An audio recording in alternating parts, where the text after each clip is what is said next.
Hey guys, and welcome to this video. Today I want to find the value of this expression.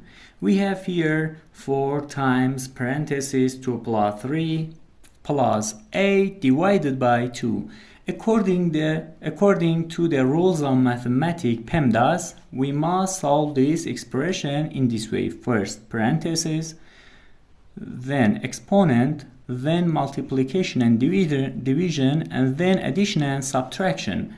As we know, multiplication and division are equally important, and addition and subtraction are equally important, and we have to solve this expression from left to right. Now we have one parenthesis here that according to the PEMDAS we must solve this first. 2 plus 3 is equals to 5. Now we have 4 times 5 plus 8 divided by 2. According to the PEMDAS,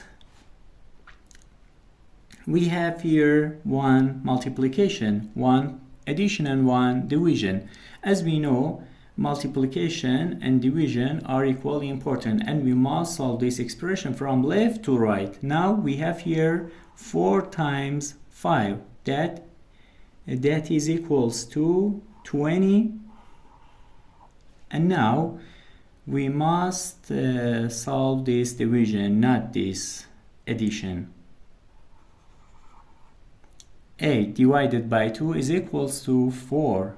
Now 20 plus 4 is equals to 24. The final answer is 24. Thank you for watching.